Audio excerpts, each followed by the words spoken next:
chim bao bầu.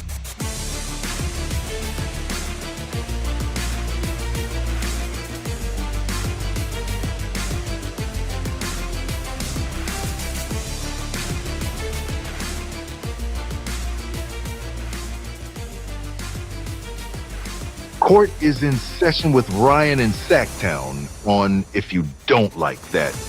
Now, Ryan in Sacktown. Oh, must be Ryno.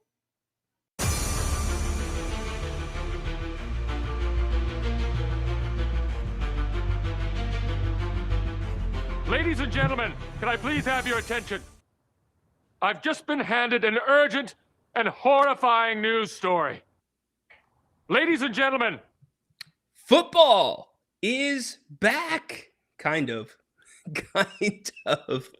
So that's the horrifying part. And actually, if you are a 49ers fan, holy bleep, 20 guys out of practice. Thought last season was bad at 18. 20. We're going to hear from Grant Cohn, get you updated on the 49ers situation. Hope everybody's Thursday is going well. Court is in session. Thanks to those watching live on YouTube, X. Give us a like, give us a thumbs up. Goes a long way with the algorithm. Those that listen on Apple, Spotify, all the other podcast platforms, wherever you listen, you can find the King's Court with Ryno. So thank you for listening there. We've got a full show today. A lot of good stuff from Jerry Reynolds yesterday. If you didn't catch that show, please go back, listen to it. We had a lot of fun. We've learned that Jerry has had his front teeth knocked out twice. How about that? The follow-up on the Beezer Carnes story was that he was just talking to Larry Bird not too long ago. So Jerry had an update on that story. All that and a lot about Zach LaVine this coming season, approach, etc. So that is on demand right here on If You Don't Like That or wherever you find your podcasts. Yeah, Hall of Fame game tonight. You know what? It's football. It's football. I will take it. I am starving for NFL football. Yes, you're not going to see the big names, but here's what you are going to see. Hopefully, number one, you don't see any injuries. Number two, you're going to see a ton of interviews. All the guys that are going into the Hall of Fame will be getting interviewed throughout the game. Whole point, Hall of Fame game. But you're going to see some young guys, man. There's been times in the past where there's a guy that might stand out, that's undrafted, that's third on the depth chart, behind the guys that are not starting tonight or dressing tonight. And this is how you make your way onto a roster. This is simply it. So good luck to those guys. That's what I like watching when it comes to preseason football. So we can talk about that game. It is the Cardinals and the Panthers. Cardinals and the Panthers. And if you're likes to take some action, guy, don't take action on this game. You can't name everybody. You can name me 5 players that are playing tonight from each side. If you can do that, maybe get some action. But I would highly suggest not doing that. But always a tradition. The NFL season kicks off in Canton and their field turf. It's turf. It's granulated rubber. Hopefully nothing comes of that either. On today's docket, a lot of shakeups in the local media market. And when I say local, in our region, some big news coming out over the last 24 hours that I want to address. And you know me, optimistic. I also want to present another side of the argument with some of these changes. One is fairly controversial, but I think we need to pump our brakes a bit before we start going in on said station, because a lot of times behind the scenes, there's different things worked out. And sure, publicly, is it a bad look for the station that we'll talk about? Absolutely. Especially the fact that they have not given any comment up until the start of this show that I've seen. So put that in the chat if you have seen comment from them. And I mean, two counter stories: one guy out, one guy choosing to go out on his own. Both legends in the field, both legends for their team. So we'll get to that in a minute. Also, Anthony Slater put out an article yesterday about the Kings. So I want to read that today, get your reaction on it. And we've got some other miscellaneous news wherever you want to take the show. I've been telling you there is a lot of people that are listening to this show. If you want to have a platform, if you want to, or you have a podcast, come get some reps. I'll take your call. We can, as long as it's appropriate, we'll plug you. We'll be happy to make the show better. You take it over. As I say, I have my lineup of what I want to talk about. If there's something else you want to talk about, call the show, put it in the chat. We'll get to all that. You can call the show using the QR code that is in the left corner of the screen. I will also put that into the chat for you as well. And use it. I want to see it used. We've been getting more calls as we get closer to football season, and certainly Kings kind of mellow right now. But Anthony Slater's article, good one. We'll get to it here as the show goes along. Before I get to the stories that I want to hit today, let's see what all of you are up to. Let's see who kicked it off. Let's go, Tristan. What's up, dude? Tristan's in the house. Yes. Thoughts on KC getting sacked at 13-20? To be quite honest with you, I have never talked to KC. I don't think we've even met. I've seen him. I don't really have any comment. I know he's well respected amongst the media group, a lot of the people that are in section 105, and I wish him nothing but the best. Honestly, I no hard feelings here. Good luck to whatever his next venture is going to be. I know that he's been on the radio for a decent amount of time here in Sacramento, so it will be a change. Definitely a change for some of you that tune into that show, but nothing but good luck and well wishes to KC. Moving on to the next chapter, whatever it's going to be. Jerry, the living legend. Badass. Yes, he's a badass. I had to cut the cussing out. I know sometimes this might be playing in someone's car. Kids are in the car, so I'm trying to find that middle ground. So I'll play with it. I'll play with it when it's appropriate. Let's just put it that way. I know the line. I'll do my best to tread it unless something really pisses me off. Y'all, that's what I love. Y'all know each other. You're checking in with each other. Great thing about this platform and this network. Grant back tonight, 7:00. Join him. He would like for you to show up for open forum. Look, here's what I'm going to say. What's Christian? 13-20 has been bad-mouthing Grant for years.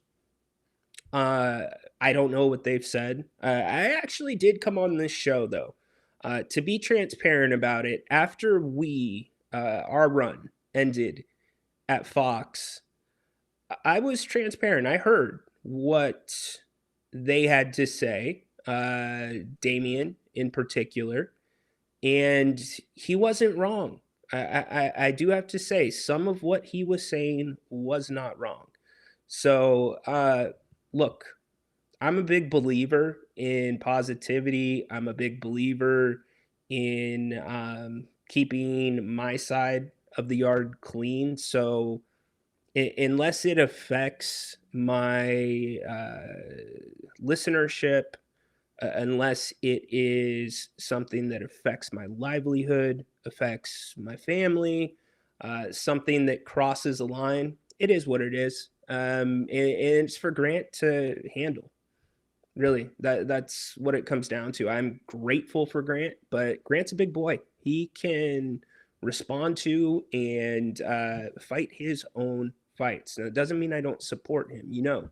I support Grant. I would not be hosting this show on this platform without Napes. So just leave it at that. I knew that topic was going to come up today. So, and I'm not going to shy away from it. So we'll just put it that way. What's up, Ryno? What's up, chat? What's up, Flores? Hope you're having a good day. As with most companies today, employees aren't family. They are just numbers. Okay, so let me say this because it is going to be part of the topic and rhetoric that we're going to get into in a few minutes. I am not a believer that radio is dead. And I believe that's what 1320 or Damien was coming after Grant for saying, if I remember correctly.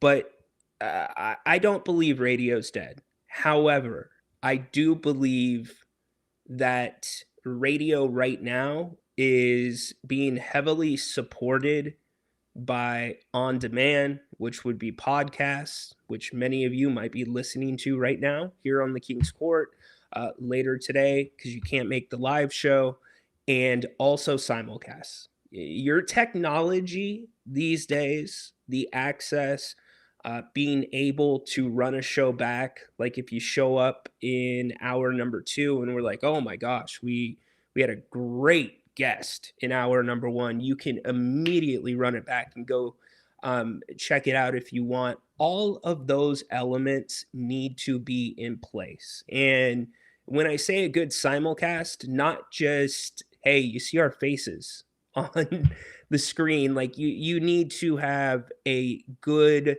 directed element. That is so important. Now, you're going to have your one percenters, your Jim Romes, your Pat McAfees, your Dan Patricks, that, it doesn't really matter. If they're on, people are going to listen. But the age of running to the dial first is no more. We run to our phones first. And you look at X, you go to social media, besides X. I heard, and this was months ago, but podcasts were the number one way people were getting their news in 2025. So if you catch my drift, you need to have all of that house in order to really be successful still on the radio, outside of the one percenters.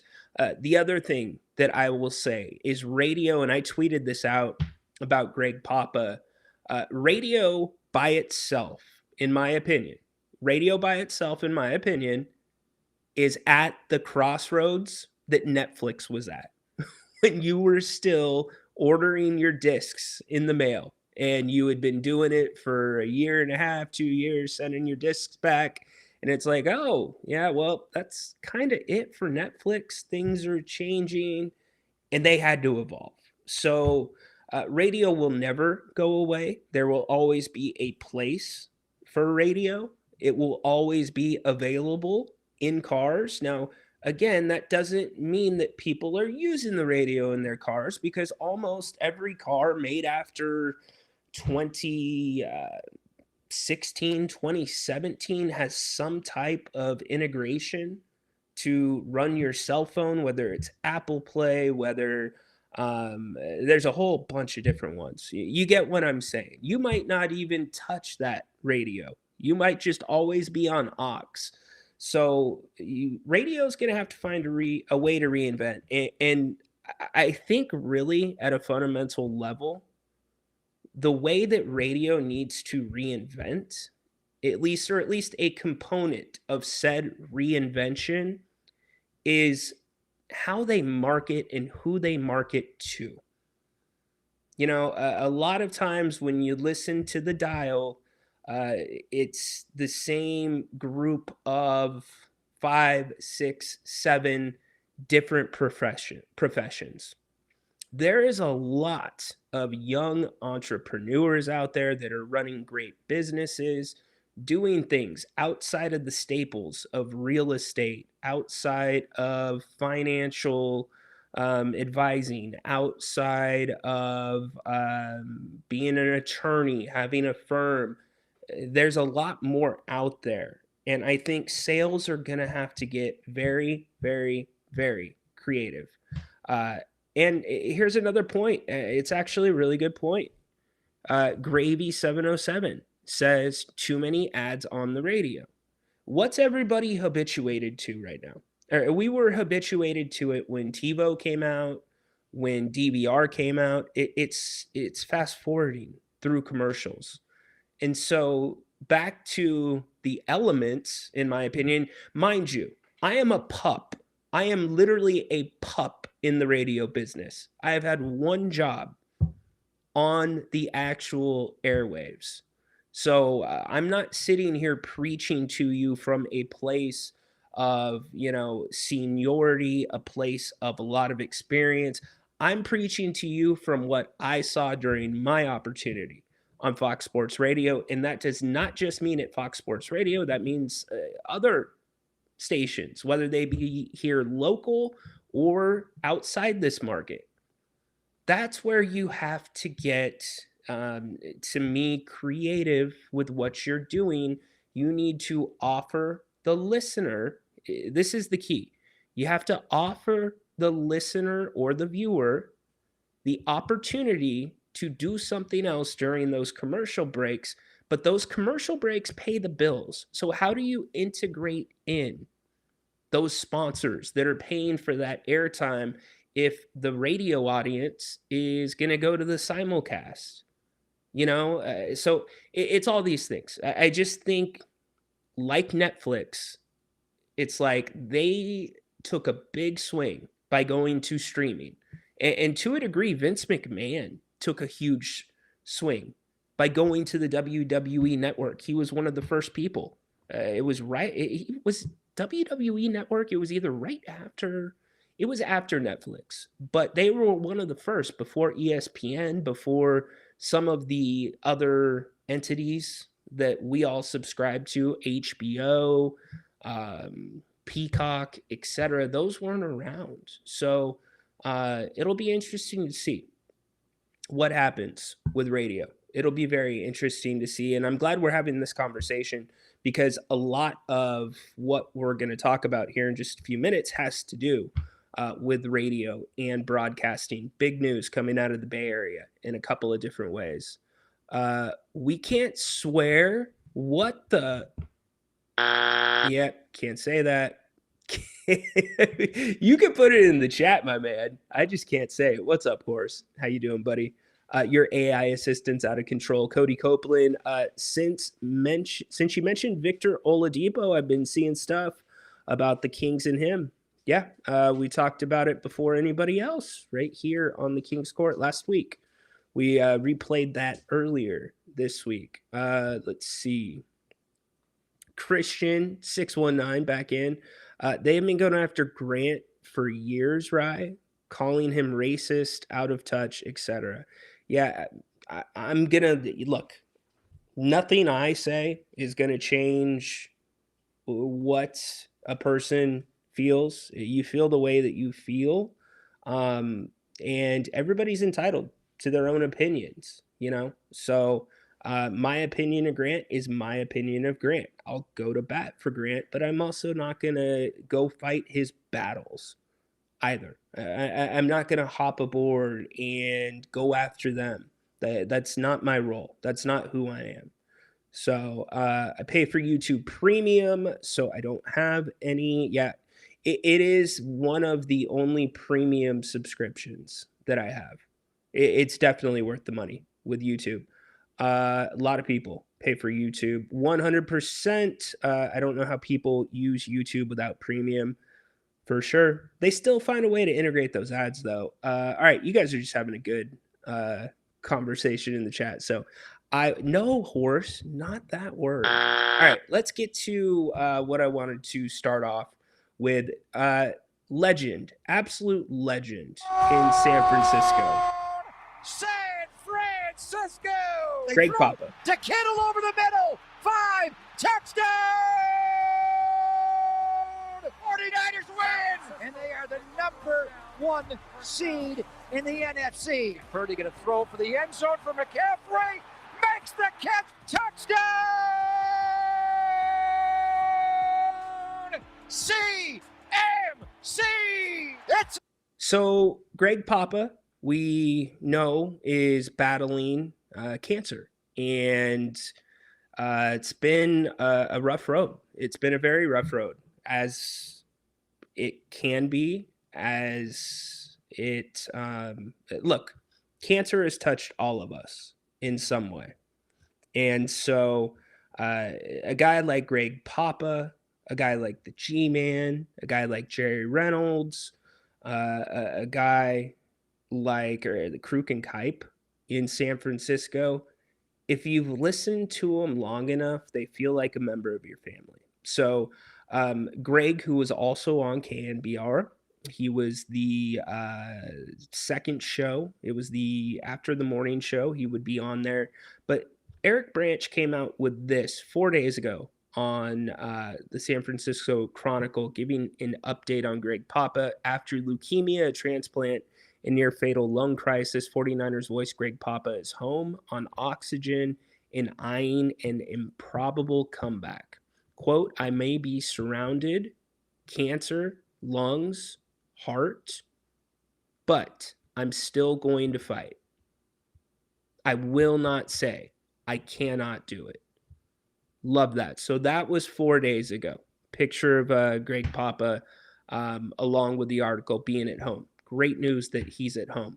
Yesterday, 'tis the time of the year that radio stations, TV stations preparing for a new count. Not it's kind of the new season, right? It's what's going to be next for our station. And KNBR laid off Greg Papa. And as you can see, the 69-year-old Bay Area sportscasting legend known for the 49ers play-by-play calls for the Raiders, A's, and Warriors was let go alongside co-host Greg Silver in a programming shift. Papa beat acute lymphoblastic leukemia with chemo, a bone marrow transplant from his sister, and endured lung failure. Yet the station moved forward with John Lunn returning to 10 a.m.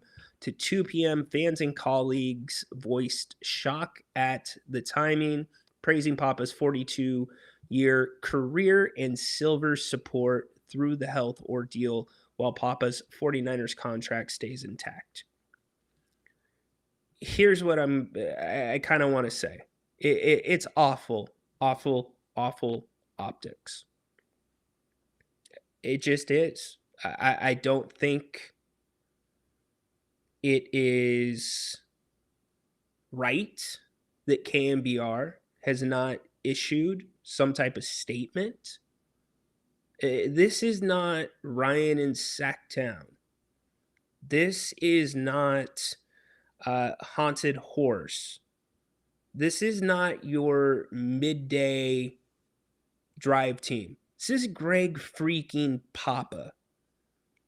In a move like this, you at least need to respond to the media request for statements. Yet they are silent. So I will hammer them all day for that.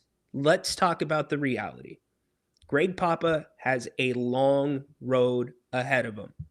And he's got the best thing possible going right now, which is the spirit of fight and the support of an entire community, both close-knit and the Bay Area community.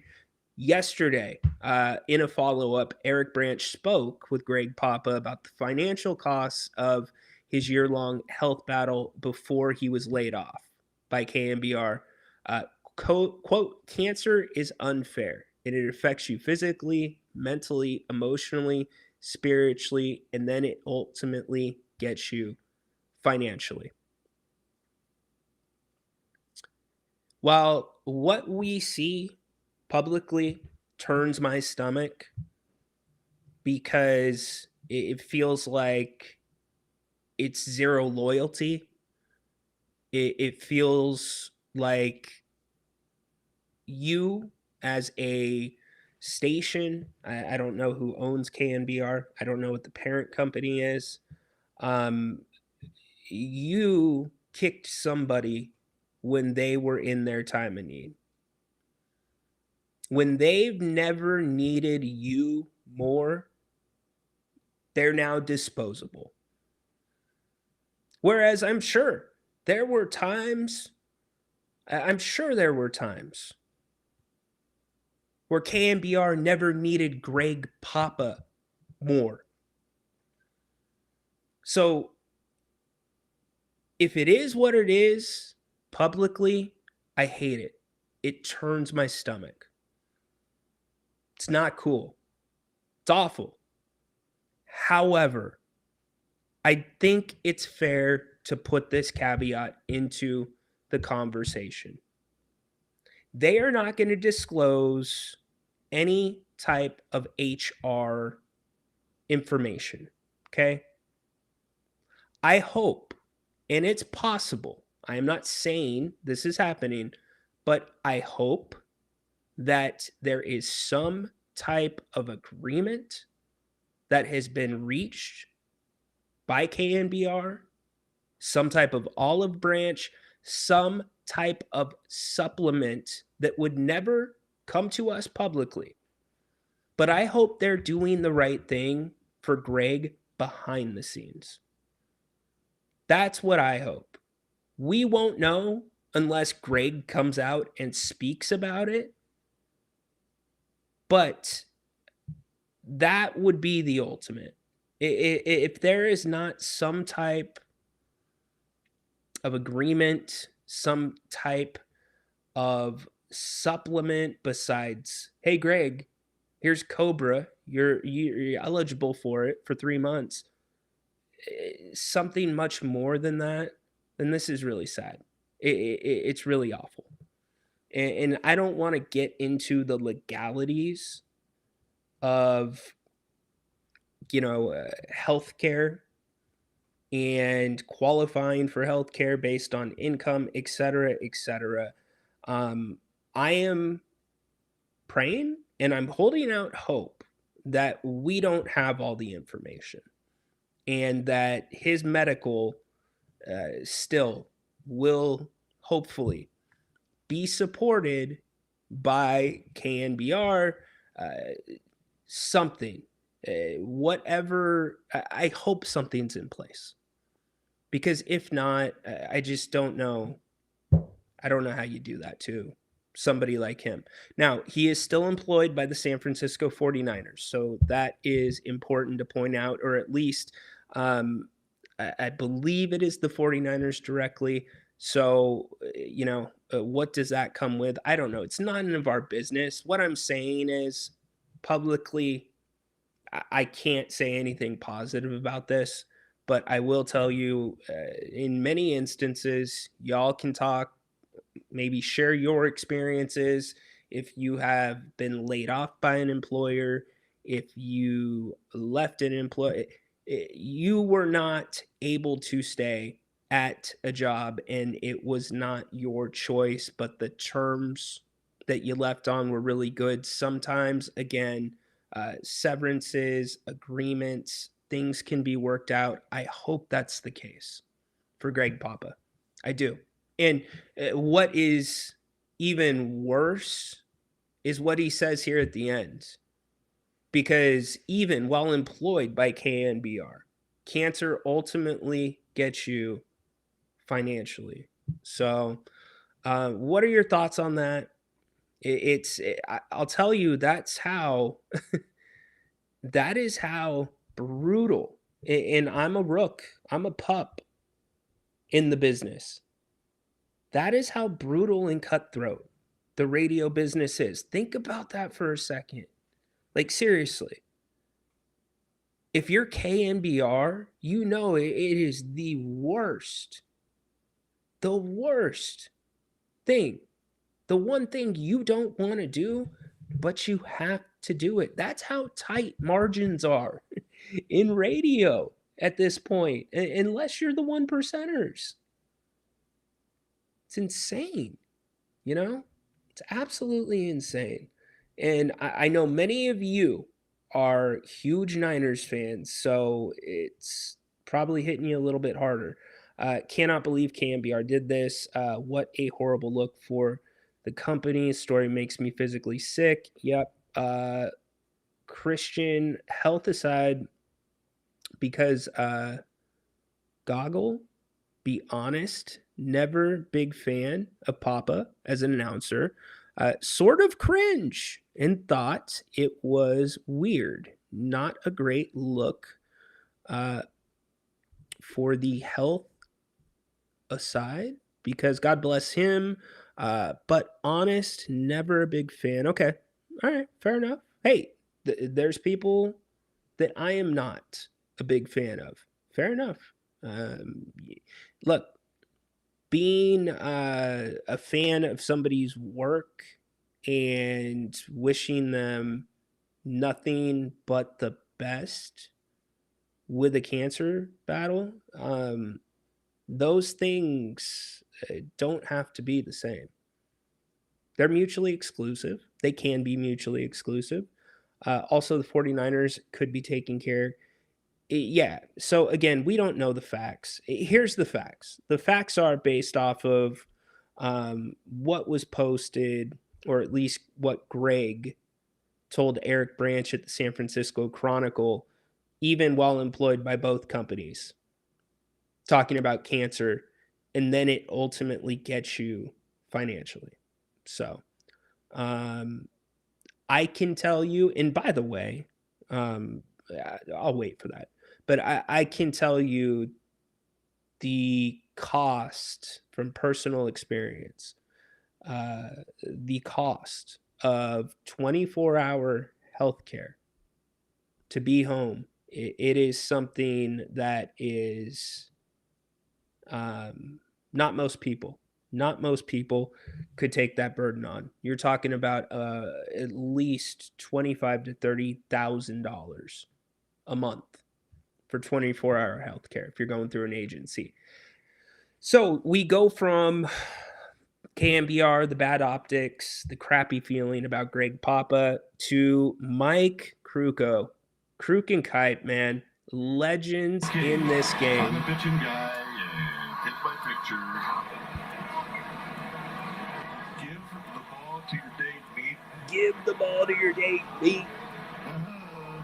Get one of these? I didn't think so.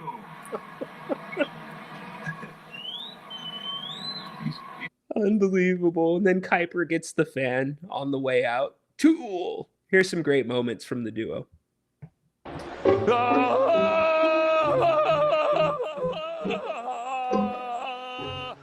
Nobody saw that, so don't worry about it. Yeah, we won't be talking about Yeah, no. Either one large bite left or Oh, yes! Yeah. Plus, he's the only one without a date. I got it. I got this one. Here we go. Woo. Yep. Seabiscuit likes beer. That's all I can tell you. take a look at Tim Flannery. And what's he saying? He is saying, my total butt is on the line. If you're not a baseball fan, do you know how hard it is to make baseball fun? Those two make it fun, have always made it fun, kept you on the edge of your seat, and definitely kept your belly hurting with the laughter. But Mike Krukow, after this season, is going to call it a career. He's dealt with some health stuff that has been a little bit in the forefront, issues traveling, and the Giants have made it work. The Giants have accompanied and accommodated him in pretty much any way that he could to remain on the air. So he releases this statement today via the Giants social media. I just want to thank everyone. Know that I will be retiring at the end of the season. I want to take this time to thank you for your incredible support. Jennifer and I have been so blessed to be able to stay in the game as long as we have, and it's really made it impossible to feel sorry for myself that my career is coming to an end. We are bracing for the emotional hits. We know we know we are going to feel in the next few weeks. Jennifer and I are wondering if it is even possible to let everyone know how deeply we love and respect our Giants family. Our time together has been a gift. When Green Day asked, "I hope you've had the time of your lives," we have, or we certainly have. Thank you, Mike Kruko. Um, Legend, I am going to miss him and Kype together. Giants fans, this gives you something to continue watching this season, something that will tug at your emotions like sometimes sports do. Getting to watch Mike do his final game, seeing what the Giants do for him, and I'm sure he will still be a presence around that Giants family. He won't be calling the games anymore. You're not going to see him every night, but I am sure he will be visible. But what a career. I mean, I don't know of a better local broadcast crew than those two. And I'm not trying to be a homer because they're in our backyard. I was never a huge baseball person. In fact, I will admit to you, when the Giants started winning, I jumped on the bandwagon. 100%. Wearing Giants gear, trying to go to the games, getting the Brian Wilson shirts. Yes, I was a groupie. I jumped on the bandwagon, and it was a lot of fun. See these guys call just games, situations, playoff runs that you thought were over in St. Louis, and all of a sudden this team turns it around. Anyways, there's too many good moments just that I remember from the time of watching the Giants when they were good, and so much of it was behind how Kruko and Kuiper presented it, and then also the genuine friendship, the genuine love for each other that you could feel in that booth. So, congratulations to Mike Kruko on his retirement at the end of the season. Definitely will be something we will keep an eye on as we get closer to the end of the baseball season. Arguably the most depressing year of San Francisco Giants, and this news makes it worse. You know what, Dorian? I can't say because I'm not a big baseball guy. I pay attention in the playoffs. On the field, yes. But how much better is it that Kruko gets to go out on his own terms? This isn't the Giants breaking him off like KMBR and Greg Papa. So in that sense, I think it's kind of cool. I think it's cool when guys get to go out on their own terms. Now, sometimes you don't know. Maybe there's pressure to go out. I'm not going to speculate. I don't want to open that can of worms. I just want to congratulate him on a hell of a career, from player to calling how many world championships? 3 for the San Francisco Giants. Incredible stuff. So congratulations to Mike Kruko. I will be looking forward to the end of his run here in San Francisco in the booth. Silver lining, the fans get to say goodbye. Spot on, Gravy. Good job by you, Gravy. Exactly right. Exactly right. And it got me thinking, because it was a little bit of a roller coaster, right? You get the Papa news, and publicly it looks awful. Optics are terrible. And then you get the Kruko news where, if you are a Giants fan or you've listened to them for any amount of time, you're going to be like, oh my gosh, I can't imagine Giants baseball without that duo, right? But then I kind of took a step back and I thought about sports in general. And when I say sports in general here in Northern California, in this region, I don't know of, and there probably is, you're going to say probably New York, Los Angeles, but I don't know of a region that has been more blessed with Hall of Fame, greatest of all time duos and people in the booth calling their team sports locally, whether it be on the radio, whether it be TV. Think about this for a second. Sacramento, right? You had Grant and Jerry. Like, it feels like nobody's ever going to pass what Grant and Jerry had. And maybe someone will. But I'm yet to see the genuineness bleed through the screen on a Kings telecast, and no shots at anybody that does the games, because it's a high bar to get at, and you could be great at calling the games, but you might not just have that chemistry. The chemistry that those two had, it was so genuine. It felt like they were members of your family. So we've been blessed to have Grant and Jerry. What about the G-Man?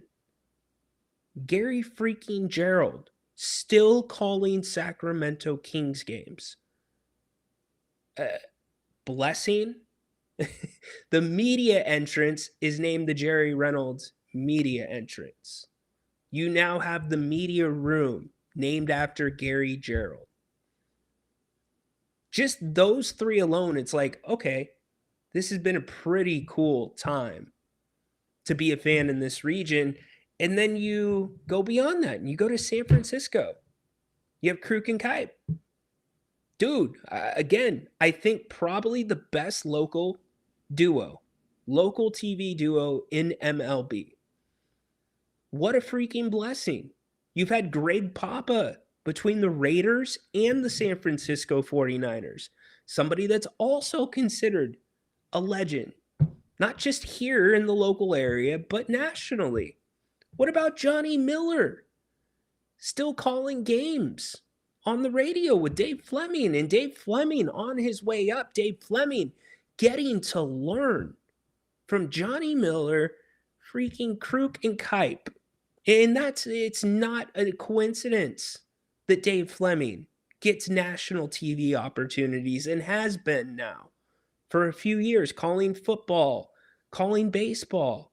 Like, we have been blessed. Like, our cup is overflowing with the people that have got to or have narrated the sports that we love here in this area. Like, give me a better area. Like I said, you're probably going to go to New York because obviously the people there, the people that have been there, LA, Chick Kern. I'm just saying, like, I know it's a kind of crappy day, but I'm also looking at the other side of it. It's like, this has been a pretty damn blessed time to be a sports fan, and still is a really blessed time to be a sports fan of the Kings, of the Giants, of our teams here in this area. So that's the other side of the coin. We are overflowing with riches, or at least we have been for the last 30 years, up until a few years ago. So Dorian back in the broadcast has been the best. Mike, Dwayne, Johnny Miller, Dave Fleming. I agree. That's what I'm saying. Like, we have been so spoiled. Like, we've gotten used to greatness. It's insane. Like, and I listen to, and the reason I say this is because I listen to other teams' broadcasting duos, whether it be the radio guy, whether it be the TV teams, and some of it is just not good. Like it's whiny, it's homerish, and here in Sacramento, man, between Grant and Jerry, still got G-Man. You still got Dwayne, John Miller, and Dave Fleming. There's been some good people, whose calls live in our heads. Papa was awesome. Warriors announcer as well. Great point. Well done by you. Maybe we'll get Katie Christensen paperclip drawer. Interesting comment. Not sure that I follow. A Katie Christensen paperclip drawer. Hey, I like Katie as a person. I really do. I actually think you're going to see Katie. You're going to see her improve because you'll have a consistency now. I think that was one of the biggest things. She didn't have a consistent partner. So I hope she'll be able to grow. She works her tail off. But yes, I understand the frustrations of the fans. And you got to take the grain of salt that you can throw anybody in that booth. They're not Grant and Jerry. So, hey, Ryno, the Kings, a cursed blessing. A cursed blessing. It took me a minute to read that. Okay. A cursed blessing. Fair enough. The Kings, a cursed blessing. Damn, that was one time in 20 years. Insane. At least we've got Draymond doing this. Light the beam! Light it! Anyway, speaking of the Kings, we do have something to get to. So Anthony Slater, national writer for ESPN, came out with an article yesterday talking about the Kings. And I think this is where a lot of the stuff that we saw online about DeMar DeRozan not being open or not taking well to the thought of being a six-man here in Sacramento. Well, Anthony writes this article, and we will talk about it as we go along, entitled Darius Acuff is the Kings' future, but they still have to manage the present. So Jerry and I talked about it yesterday. I thought whoever asked Jerry to basically mock what he would say to Zach LaVine if he was the coach of the team, I thought that was great. And I thought my point was really good as well. Yeah, I'm going to toot my own horn. Let's not forget, Zach's in a contract year. Like, this is not a year where Zach is going to just roll over. Because I thought Jerry's number was a little low for Zach. He had him maybe at, 12 to 14. I think Zach is probably 17 to 20 in my gut per year if he has a good season this season. So anyways, the Sacramento Kings, this is Anthony Slater via ESPN. The Sacramento Kings were an NBA worst 14-50 in March, planted in prime position for a guaranteed top 5 pick in a loaded draft. But rather than embracing the tank, such as multiple other teams did down the stretch, the Kings kept active. A few of their productive veterans leaned in to their improving youth and generated enough momentum to win 8 of their final 18 games. Holy crap, 8 of 18? Damn. If we're talking about 8 of 18 being good, got to be better. So basically, more than a third of their wins came in 18 games. But remember, too, we talked about it yesterday, it wasn't just the young guys alone. You had a DeMar DeRozan on the floor with them. You had a vet. And I think that's very much the formula that you're going to be looking at this year, more so with a Sabonis rather than a Levine, because I think Sabonis can facilitate in the half court as good, if not better, than Zach Levine. So it could be categorized, back to the article, as their best and most self-destructive stretch of basketball of the season. Because of the surge, the Kings leapfrogged the Washington Wizards, Brooklyn Nets, and Indiana Pacers in the standings and tied the Utah Jazz at 22 wins on the final weekend of the regular season. In that span, those four teams combined for only 11 wins, racing past the Kings in the final season, where full-on tanking was incentivized before the NBA's lottery reform kicks in for the 2027 draft. A week after the regular season finale, the Jazz won a tiebreaker over the Kings for the fourth slot in the lottery. The following month, Utah used its improved positioning to jump to number 2. It's where I've got a problem. And again, like, you look at what the NBA and Adam Silver has already said, it was such a big problem that we needed an overcorrection. But you didn't need the 3 worst record, relegation zone. You didn't need the remaining non-playing teams, the 9th, 10th, losers of 7 versus 8, the drawing, the pick floors, the team pick instructions, pick protections, second round, sunset after the 2029 draft. No, you don't need any of that. All you need is the bottom. That's it. League discipline, added ability to reduce teams' lottery odds, modify teams' draft positions, and improve significant fines. That's all you needed. Boom, done, out of here. But yet we get this, which now takes the draft to basically not what the draft is made for. It takes it to a different spot.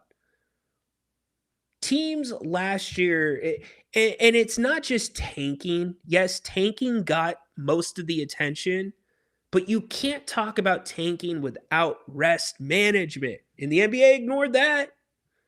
Anyways, back to Anthony Slater's article about the Kings that came out yesterday. Unbelievable, man. Unbelievable. And why the Kings did not, you know what? I wish I could have had the opportunity to ask Scott Perry that question. Although I don't know if it would have been fair for Scott. That would have been a Vivek Ranadive question. And when was the last time Vivek addressed the media? I don't know. I know I was not gray the last time Vivek Ranadive addressed the media. I am now gray. So anyways, jumping to the number 2 pick, eventually selecting Kansas guard Darren Peterson, the Kings, meanwhile, stumbled to number 7. Quote, sometimes you need a little racing luck. End quote. General manager Scott Perry told ESPN last week, even though the Kings didn't get racing luck in the lottery, they still believe they got lucky on draft night. Perry's affinity for Arkansas point guard Darius Acuff Jr. was an open secret in the league in the weeks leading up to the draft on June 23rd. Nobody internally is claiming Acuff was the first on the Kings' final big board, but he was certainly ranked higher than 7th, and league sources said the team's dream scenario outside of the consensus top 4 picks. Okay. All right. So pretty much what we can kind of knew. Perry ignored what the Kings front office viewed as smoke screens from the LA Clippers, number 5, and Nets, number 6, believing they didn't need to trade up to land Acuff. The local fan base embraced the idea, roaring at the draft party. Yes, that was something. You can go to my social and you can catch that. I don't know what was louder, the roar when Mikael Brown Jr. got drafted at 6 or when Acuff actually got drafted. But yes, I would tell you 95% of the fans in attendance just let it out. It was a big, big roar when you realized Acuff was available at 7. So Anthony Slater is not wrong there. So let's see. The local fan base embraced it. The Clippers went with Illinois guard Keaton Wagler, and the Nets followed with Mikael Brown Jr., leaving Acuff on the board. The desire for a partnership was mutual. Quote, I heard the noise. Acuff told ESPN at Summer League last month, quote, I wanted to be a part of this team and this organization, end quote. Acuff, who turns 20 in November, steps into a rare position for an NBA teenager. His fast-tracked development has become the focal point. That's interesting because it's something you could kind of hear in King's rhetoric, but there you go, has been the focal point of the Kings rebuild, entering its second season under Perry. Success will be viewed through the lens of his growth, not stats and career arcs of those around him. All right. So this brings back into conversation the Russell Westbrook stuff. If the Kings are viewing Acuff Jr.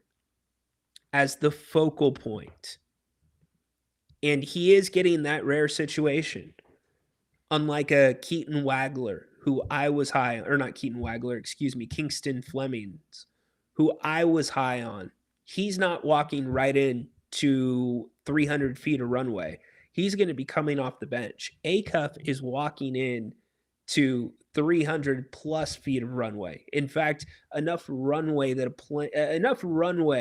long enough, or I should say, a runway long enough that would stretch from the Golden One Center all the way to Sac International. That's why bringing in Russell Westbrook it doesn't make sense. Does not make sense to me.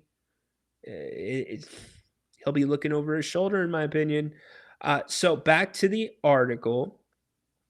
That's a tricky dynamic on a roster populated with established veterans, including Domantas Sabonis and Zach LaVine, their two highest paid players, who the team considered trading before ultimately deciding to move on, given the tepid markets. Now Acuff, a high usage scorer, first point guard with massive chops, is about to get the keys to an offense at a time when Sabonis and LaVine are attempting to recharge their careers and reestablish their value, either in Sacramento, elsewhere, depending on how this season goes.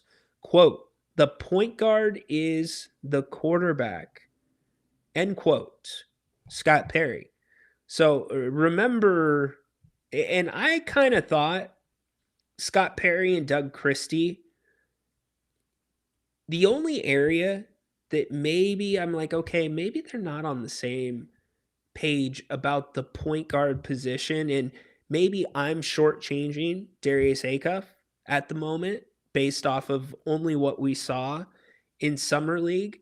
But I don't know. I guess Doug Christie's bar for what he wants as a point guard, what he sees as a point guard, is not exactly translating to what Scott Perry has been saying in the media. Here's Doug Christie. Right off the bat, point guard. This is in this league. If you don't have that position, you really don't have a chance. It's the quarterback. It's they say quarterback in football and different things, and that's a tough position. But this one is about as difficult as it gets. This is You're running a team, you're running a show, you're responsible for the guys on the court. You know, you're quarterbacking the defense, you're quarterbacking the offense. This guy needs a shot, that guy needs a shot. When do I need to do my thing? What does the coach want? Am I representing him the right way out here? I'm the head of the snake. There's a lot that goes into that. Right off. So I guess if that's what ACUF is and what both Doug and Scott want ACUF to be, awesome. But what bugs me, or makes, I don't want to say bugs me, what raises my ears is when Scott Perry is asked about the point guard position. You know, there's almost a side of him where when you ask him that, and he was asked at exits about the point guard position, what the Kings plan on doing with it, or a backup point guard position, excuse me. You know, he goes, well, you got to have multiple ball handlers in the NBA, which is true. You do need to have multiple ball handlers, but one of the biggest problems in Sacramento since the Beam team was guys playing out of position. If you have Nick Clifford bringing up the ball, if you have, and you know, Scott Perry mentioned Neek. He mentioned Malik. He mentioned Zach. You know, with Zach and Malik, or excuse me, Zach and Neek, those are not really the positions they want to be in. They want to be a little bit more off ball at this point. So in the half court, yes, great. If you can dribble the ball, great. But I'm not sure that you want to rely on that same setup that you did last year when you had most of your guys healthy and available, which brings me to the backup point guard position. That's where we're all kind of in consensus, at least the people that I talk to, Jerry Reynolds, Grant. I've talked to other people that cover the league, that it needs to be a backup point guard that is much closer to what Doug Christie described than what Scott Perry said. And I know Scott says quarterback in this article, but it needs to be much closer to that pure point guard and not a guy that can also handle the basketball. That's also, too, where Domantas Sabonis and his involvement is going to be really, really important in this offense. It's going to be super important. So back to the article. Let's see. It wasn't too long ago that Domantas Sabonis, 30, was seen as a centerpiece of what appeared to be a successful Kings rebuild. Sacramento's previous general manager, Monty McNair, struck a shocking February 2022 deadline deal, sending a young Tyrese Halliburton to the Indiana Pacers to acquire Sabonis and pair him with De'Aaron Fox. It was a highly criticized move, but it generated the most success the Kings have had in nearly 2 decades. Sabonis was an all-star in his first season in Sacramento, finishing 7th in the MVP voting, earning third-team All-NBA honors, and leading the Kings to 48 wins. The Kings hired a coach, Mike Brown, they believed would run an offense conducive to Sabonis's high post dribble handoff hub. They renegotiated and extended Sabonis's contract a year earlier than needed, prioritizing his desires while the regime that traded for him remained intact. That, to me, if we want to look back and dissect and go back in history, that's money that should have been used elsewhere. Sabonis wanted to be in Sacramento, didn't need to be extended that summer. The only argument for extending him that summer is you might get him at a better number than what his give to you on the court is. You know, he might be a guy that would be all NBA eligible for that big contract. So let's lock him up now before that eligibility. You know, he did, in a way, give that up because he was all NBA that first season, third team, as Slater points out. But that era fell apart rapidly. The Kings went from 48 to 46 wins following the season, but the 2-win difference was enough to drop them from 3rd to 9th in the Western Conference.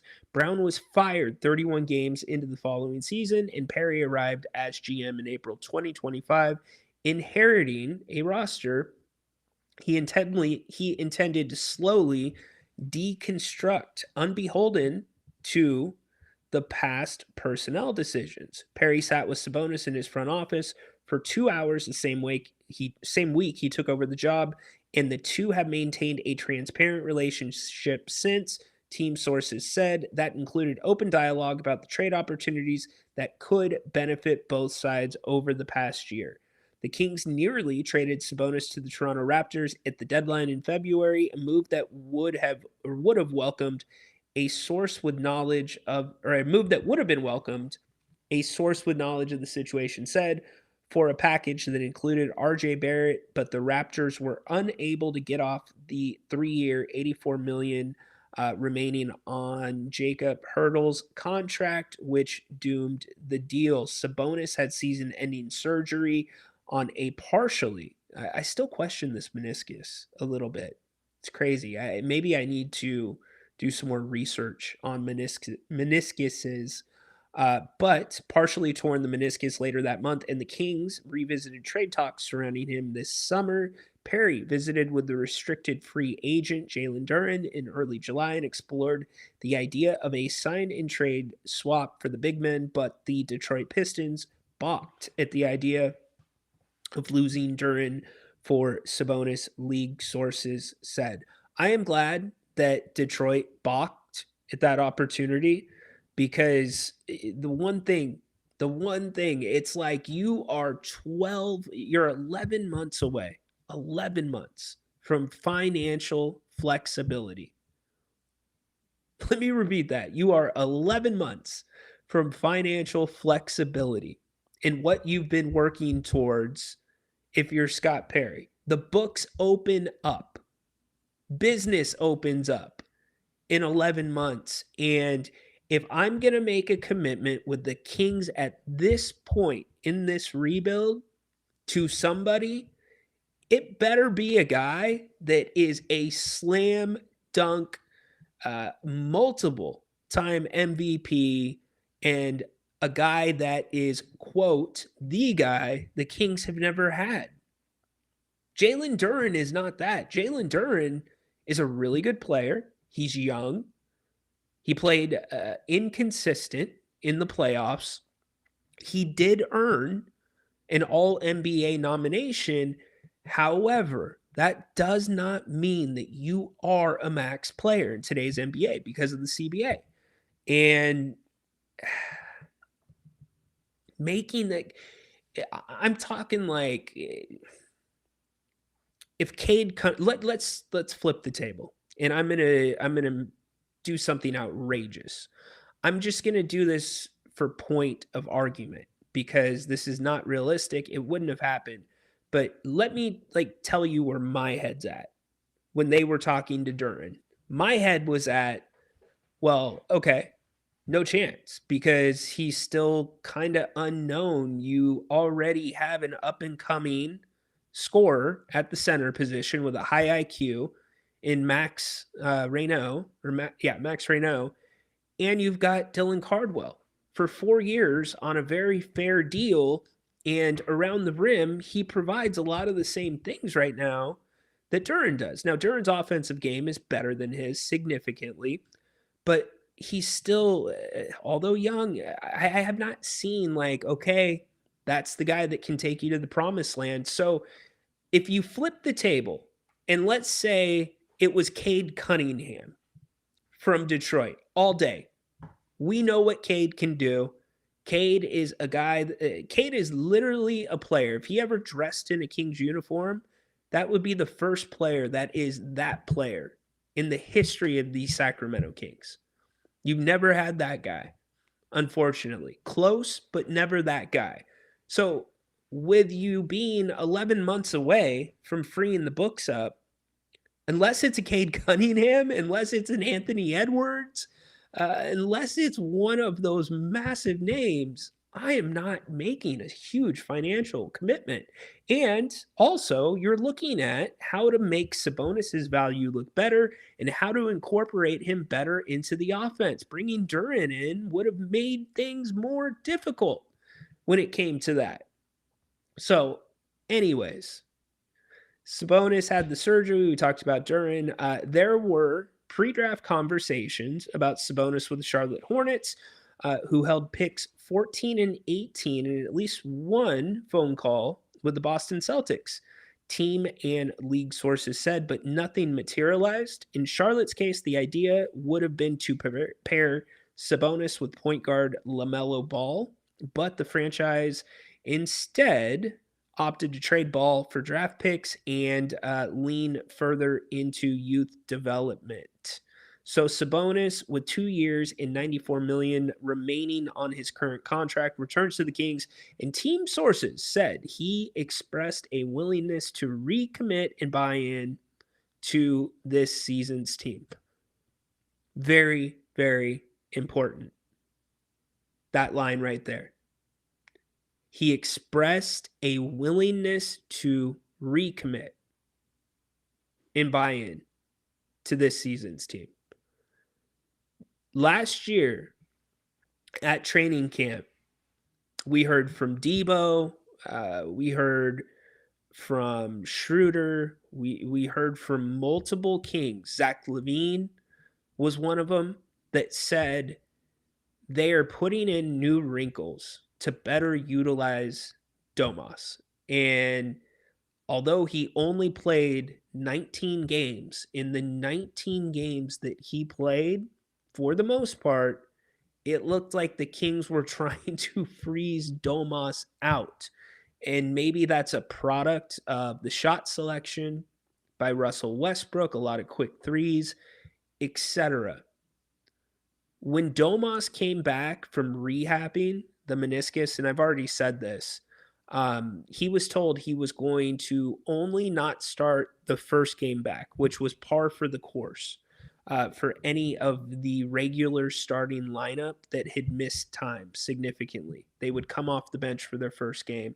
So it was either, I can't confirm whether it was a shoot around or a practice, but the Kings were doing team activities. And when Doug separated the starters from the second team, Domas was on the second team, and Domas lost his shit. Rightfully so. He was yelling at Doug. He had to be held back. Scott Perry's name was mentioned in that exchange. I share this from a source that was in the practice that shared it here. So he was bent. He was not happy.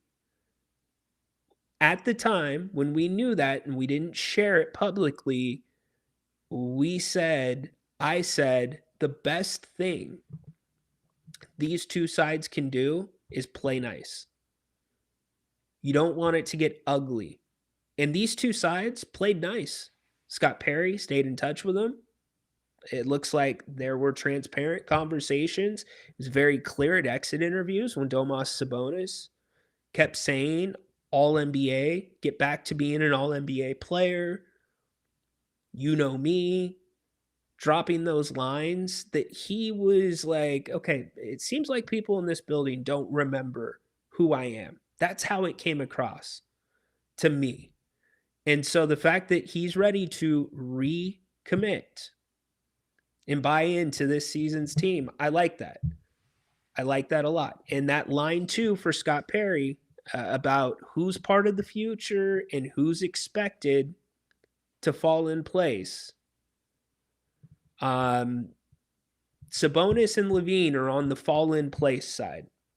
To be decided, are you part of the future? So, and interesting enough, when we talked to Darius Acuff on draft night, he was asked who is the King you're looking forward to playing with the most, and it was Domantas Sabonis.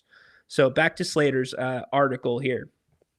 Acuff and Sabonis texted Acuff said Sabonis texted him a couple of days after he was drafted, welcomed him back to the team, and expressed excitement about their offensive potential together. Quote, Sabonis is a great player. Acuff said an all-star level player. Just to play with a guy like that be a blessing for sure, end quote. Sabonis made it a point to travel to Las Vegas and sit with the Kings front office personnel courtside for one of their summer league games.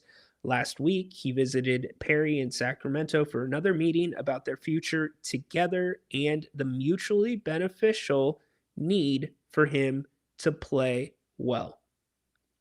What I like about this is it's not smoke and mirrors. You know, the situation that I just explained to you from last season with Sabonis, that was smoke and mirrors.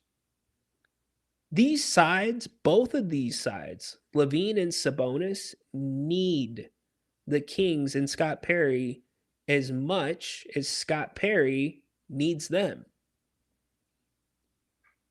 And the fact that there's open dialogue, at least according to Anthony Slater, the fact that those cards are on the table, that makes me feel good looking at the health of the Kings front office.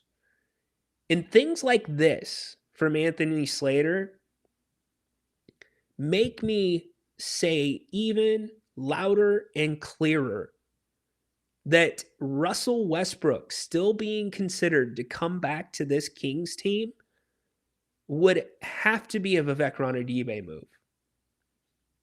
If Sabonis and LaVine are that important for both sides, whether it be trade or here in Sacramento, but also advancing the rookies, getting the rookies experience with guys that have been all-stars, all-NBA, if those guys are that important, you can't bring Russell Westbrook back. So I will say again, if this Russell Westbrook stuff continues and he's back, that is Vivek Ranadive. I don't think it's Scott Perry. We played Scott Perry's last answer about Russell Westbrook, and Jerry and I thought there was a really clear line there that had been drawn. So very interesting. Quote, he's going to play hard, Perry said. Quote, I don't think he knows any other way to play. So regardless of what may or may not have been, when Domas locks in, quote, he's going to come and compete. That's my expectation. We need the best version of him this year and for him to accomplish whatever goals and objectives he has as a player for the remainder of his career. He knows he got to play, end quote. So it all lines up. We'll go over the second part of this article tomorrow that goes more into Zach LaVine. But yeah, you know what? You should be encouraged. If you're a Kings fan and you're reading that, you should be encouraged by what you're hearing from Scott Perry, both directly on the record with Anthony Slater, but also what we're hearing, what you're seeing with the actions that this team's taken. And when I talk about Domas, let me go back to like some of the questions at his exit interviews. So we'll go cut one for Domas. You said there's a lot of noise. It's hard this year because, like you said, there's a lot of noise going on and no one really knows what's going to happen. We'll obviously have a high draft pick, so that also comes into play, and we trust Scott to do the right thing. So that's cut one from his press conference. I think the next three include me and a couple of all NBA references. There's a lot of uncertainty. I don't know what that feels like, but I can control what I control, and is getting back to that all NBA player that I know I can be. So there's one. Tough. It's definitely been a really tough season for me personally. Not being out there with the guys or being a part of the season. is definitely new for me. It started rough. I missed the first game, and then my second game here at home against the Lakers, that's when this injury happened. And I tried to play through it until it got to a point where it was either rehab or surgery. You guys know me. I decided to do rehab and, try. You guys know me. Speaking to his toughness, that standard that he set for that locker room when this team won 48 and 46 games, avulsion fracture, misses one game, plays the rest of the season. Get back to be out there with the guys, and ultimately it led to 6 more games and then going for surgery, so definitely sad I couldn't be a part of it and not help in any way I could. But on the bright side, surgery went great. Doctor was very pleased. Basically, we'll have a better knee than I did before. So I'm very happy to hear that. And rehab's going really good. My Wolverine healing powers are starting to kick in, and I feel like I'm ahead of schedule, and I'm just really excited for next season, even though this one just finished. I'll be ready for the start of next season and play at the All NBA level that everyone here in Sacramento has been used to seeing me play at. And Domas ain't talking to us. He's talking to Doug and Scott. That's what he was doing. Just treat it like I have, every year since I got in the NBA. I always want to get better as a player, and no matter where I am, but I'm very happy here. You all know that. And things like this, you just got to focus on my knee, my rehab, getting back to the player I am. Point taken, Domas. Point taken, buddy. All right, let's get to the chat. What are we missing? This is from an organization that made sure Dallas got flag. Hypocrites? I mean, are we doing the lateral championships now, Gravy? Is that what we're doing? Because the Kings got beat by Dallas in the play-in and played one more game but didn't make the playoffs. Had the Kings beat them, they wouldn't have gotten flag. All right, Gravy. If we want to play the linear champion stuff, then we can play that, I guess. Paul, good guys finish last once again, and I think the new lottery rules are going to bite us again. You can only control your side of the yard, so you have to play your best players. I think it's really important that Scott and Doug, and I think to a degree it's intentional, about making it known that it's about the youth. And why wouldn't it be about the youth? You won 22 games last season. You have the guy that they think could be the guy in Darius Acuff, and he might be. Darius is a different dude, and I haven't been around him a ton, but I've talked to people that have been around him. But even when I have and listened to his responses and looked at his demeanor, something as simple as when he showed up to the intro press conference here in Sacramento, he's just wearing a black suit, black shirt, black tie. Like, I don't think much matters outside of hoop for him. And that can be a good thing and that can be a bad thing because you need some balance in an 82-game season. But he seems to be very quiet. He seems to be an old soul. He seems to be somebody that is, again, always thinking about basketball. So that's not a bad thing. So in regards to the draft, that's why you have to keep your side of the fence as clean as you can. And Jerry laughed at me yesterday. He laughed about the commissioner actually doing something, but that's why you have to make sure that you have played the best guys you have. You've played them. You've played to win games. You have not made coaching moves to lose games. And if you end up in the relegation zone, then you make a case to the commish. There's no way the commish cannot at least consider those arguments, knowing what the point of the draft is, what the spirit of the draft is. He's called this an overcorrection with the new rules. So if you've done all those things, you make that argument to Adam Silver to change your odds.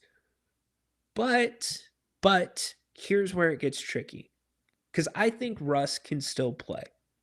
If you let Russell Westbrook play 35 minutes a night, he is going to find a way to score at least 15 points. But he's going to do it on like 27, 30 shots. And if you have him on the roster and you're playing A-Cuff over him and Russ is sitting down, don't give any tinder to the fire that you're not playing your best players. Don't do it. Like, it's just, oh man, I have a hard time believing everything I'm hearing about the chemistry between Doug, Scott, and BJ. I just have a hard time believing that those three are thinking Westbrook fits into what they're doing right now. It's hard for me to think. Thank you, Ryno, for clearly and truthfully giving us Kings fans a light to see at the end of the tunnel. I've always hoped the Kings would not trade Domas, at least for this year. Hey, I did not. I said he would not be in a jersey to start opening night. That doesn't mean I didn't want him in a jersey to start opening night. Last year was that,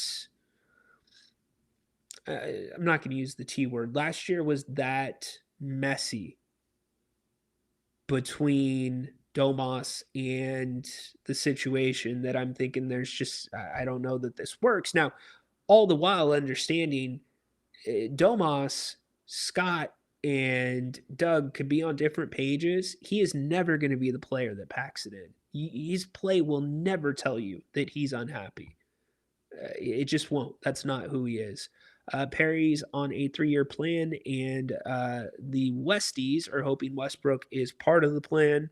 This has Jock Sniffer all over. Jock Sniffer all over it. Yeah, that's where I'm at with it. Perry's biggest moves start next year. It's interesting. Oh, I think it starts this year. If you bring Russell Westbrook back, you know how that works. How are you going to integrate? Seriously, how are you going to integrate Domas back into the offense, Zach LaVine back into the offense, and oh yeah, don't forget Keegan Murray. This is a massive year for Keegan Murray offensively. BJ, we've got to move on. Yeah, for sure.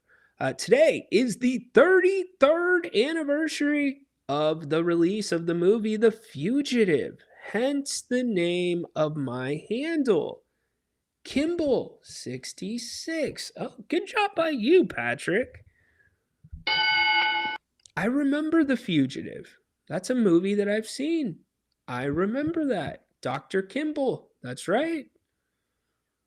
33rd anniversary. You know what today is also? My grandma. She's 101. Gigi, happy birthday. Keep kicking. She's doing good too, man. 101 years old. How about that? Good job, Grams. We call her Gigi around here. All right. Adam Silver is an Oscar Mayer wiener.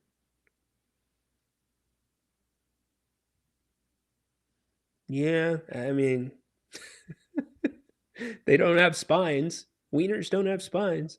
Ryno, you're talking about the I'm not a smart man commissioner. Yeah, we are talking. Don't make no sense. I'm Don't not a make no smart sense. man. Not a smart man. That's who we're talking about. I know. Jerry put that to me very well yesterday. Murray has to play at 3. You know what's funny? Keegan doesn't care. He doesn't care if it's the 3 or the 4, but I do think it matters. You know, one thing too that's going to be interesting is Max and Domas. Those are 2 guys that I think are going to get time at the 4 in training camp. It should be interesting to see how that works. You know, there's one thing to me that could really open up the Kings offense, and that's Domantas Sabonis confidently stepping into a 15-footer, a 17-footer anytime the defense is hanging off. Because then you have to guard him at all 3 levels. I would love to see that. So maybe as we get closer to training camp, we'll talk about, or I'll put together my list of all the things that I want to see from training camp. But appreciate y'all being here, Kings Court. We're got about 10 minutes left, and then we'll call it a day. Grant back at 7 tonight, so join him. Don't forget about our Discord. Thanks to all of our founders. I think mostly everybody in the chat is a founder. Can't wait to launch. Coming very, very soon. If you're not a founder yet, $20 will get you the entire season. You can scan the QR codes, Venmo, PayPal, and you will get a founder's t-shirt benefit or compliments of Bennett's restaurants. If you don't want to do it now and you want to wait until everybody's like, holy crap, the Kings Court Discord is fire, then not a problem. You can sign up. We'll be doing a monthly subscription once we launch. So looking forward to that. Andre's in the house. What's up, man? Looking forward to seeing DeAndre Hunter and how he fits. That's one of those big unknowns for me this season. Huge, huge unknown. I don't know where he's at. I mean, who's the odd man out right now? I don't think Caravan is going to be in the rotation to begin, but you're going to have an interesting battle between Neek and Emmanuel Sharp. And you don't want to stunt Neek's development, but Emmanuel Sharp, kid looks like he can play, and he's got the body too to play right now in the NBA. Not that Neek doesn't. Neek looks like he's put on some size this summer, which I really like. That's going to be a really interesting battle, but it's a great point, Andre. I don't know where Hunter fits in. And what makes that even more confusing is looking at his contract, because he's on the final year of his deal, $24 million.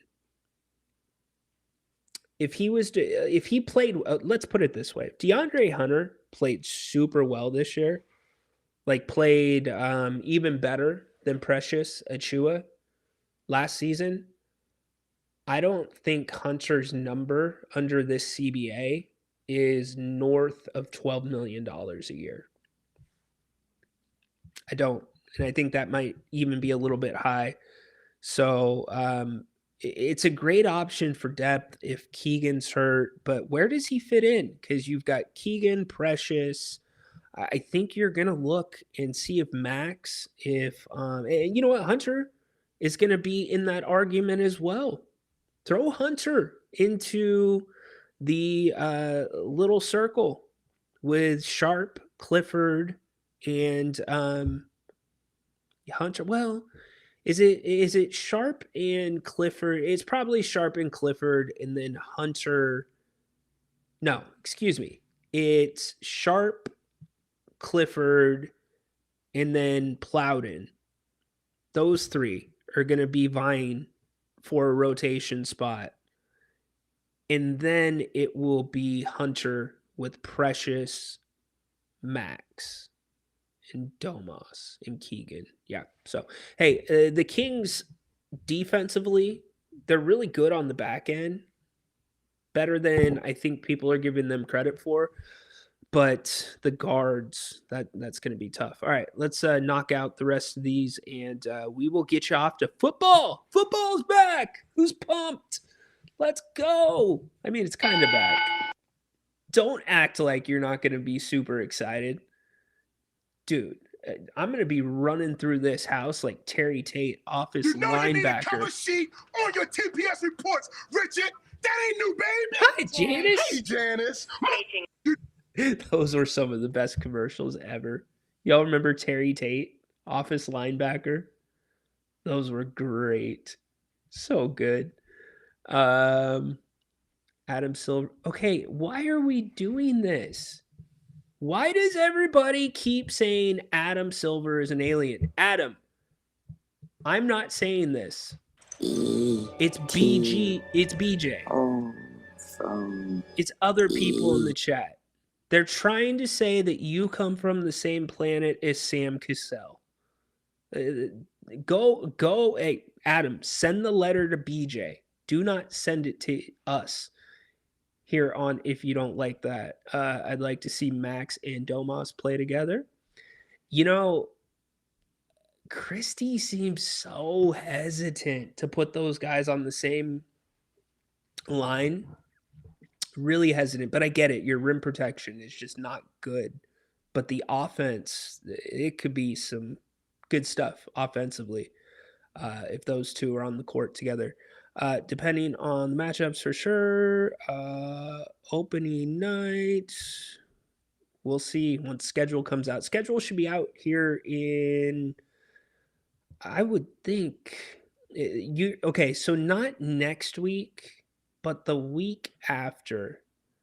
I think you're going to start getting the schedule leaks where it's like, oh, here's the opening night games. Here's the Christmas Day games. I think you'll get those, and then probably August. Today's the 6th. Next week will be the 13th. I would say the 20th, the schedule will be out. Okay, mark my. I'm gonna shoot my shot. The schedule will be out August 20th, and then that will give the national media Friday to debate it into the weekend. Then you get the weekend news cycle as well. So I'm gonna say August 20th. Take it to the bank. If Sharp beats Clifford, then good. Competition brings out the best. Yeah, I agree with you. Paul. BJ, okay, you guys talking to each other. Andre back in. Isn't Hunter one of the better defenders on the team? Yes, he is. But we don't. Okay, traditionally, he has been a great defender. We were pumped to see how he would mix with Keegan Murray because you have two forwards that can switch. But we've seen a game and a quarter from him. That eye injury was nasty. That was not a good injury.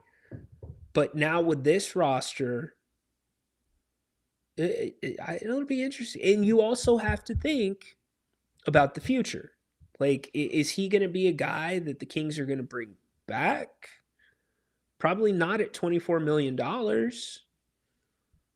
You know, $24 million a year, I should say. Favorite dish at Bennett's. What's up, Colin? Favorite is the New York Prime steak that comes on the butcher board with the garlic toast. That's number one if we're doing dinner. Second favorite is the steak Cobb salad. Third favorite, redfish. Fourth, charcuterie board. Oh, where's my camera? There we go. Charcuterie board, so good at Bennett's. Fifth, I love the prawn cocktail, the tiger prawn cocktail. Everything is incredible there. Trust me. Everything is super good. Chill, the Hall of Fame game is like fool's gold till September. Patrick, I don't care if it's fool's gold. It's fool's gold football. It's NFL. Adam Silver is going to be in Men in Black 5. He might be. Could be. We'll see.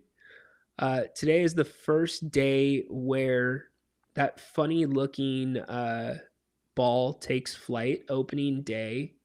Yeah, I agree, man.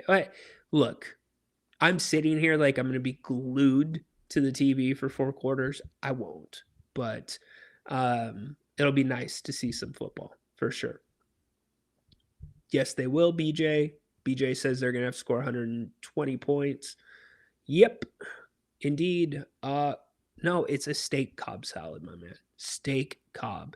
Instead of the turkey and ham, you take the steak. You keep the bacon. You go with the blue cheese. Come on, man.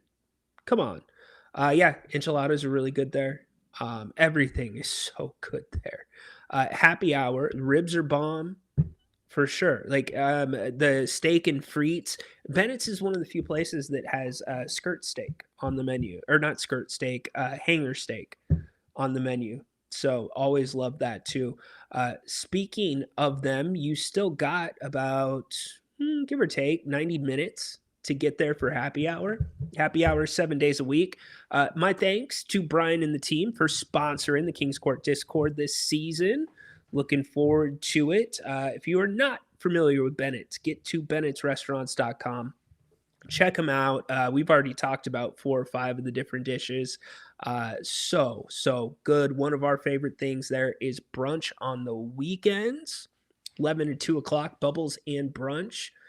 Under $56, get you a bottle of champagne. This is key for football season, gentlemen. Think about this. Bottle of champagne, that's like 3 hours, 4 hours at the restaurant. Let wifey go to town on that. You've got an entire football game right there. Easy. You could go for the second half of the early window and then get the first half of the second window. Boom, $56 and a bomb brunch because you get 2 entrees with that as well. Prime rib on the weekends, Monday night wine and dine. They've got a ton of specials. Go to bennettsrestaurants.com to make reservations. Check out all 3 locations, Roseville, Rockland, Howe, and Fair Oaks. All 3 a little bit different, but beautiful nonetheless. So go check them out. My thanks to Bennett's. I have so many friends from out of town that are like, dude, I need to come to Sacramento. Go to Bennett's with you. Need to have a steak with you. Got to get here first. Okay, we're out. Are you going to put the menu on the Discord shirt? No, I'm not. But I told you the idea that I have, which we're going with one way or the other. I want to have like the people that like mechanics and I don't know, whatever, like the people that get their like work clothes laundered, like Haunted Horse. Like I'm sure Haunted Horse's name is like right there on his shirt, embroidered. Our shirts aren't going to be embroidered, but I do want it to have like founder in cursive on one side, and then we'll do a King's Court logo there, and then we'll do something with the back, and then we'll have Bennett's on the trusty shoulder, but no menu. Maybe we'll put a QR code on the shirt. Now we're thinking ahead. We're thinking well. Out of the Browns, Bengals, and Giants, which of these teams would you most likely would make the playoffs? The Giants. 100% the Giants. I think they might be not a sleeper, like per se, like, oh, they're going to go and do like a Washington Redskins run. But I think the Giants, if they can stay healthy, are going to be a fun football team to watch. I've heard that Reese is looking like a monster. So there you go. All right, we are out. I appreciate all of you. We'll get to the second half. No, I'm not putting cussing on the shirt. I'm not doing it. Not going to happen. But we're out. We'll see you tomorrow. Thanks for everybody listening on Spotify, Apple, Amazon, or wherever you find your podcast. Everybody in the chat, YouTube, X. Appreciate you all. We'll hit the second half of the Levine portion of Anthony Slater's article tomorrow. We'll talk about the news of the day. Probably nothing from the NBA with the Clippers investigation, but we'll see. So, okay, dude, who's doing... This is what y'all do. And this is why I love you. Look at y'all are trying to design the shirt. We need an S-bird logo. We need a bird pooping logo. Gosh, dude, I love y'all. You guys are the best. You guys and gals. We'll see you tomorrow. Join Grant, 7 o'clock tonight, right here on If You Don't Like That. Course dismissed for the day. So long. Go watch some football. Do.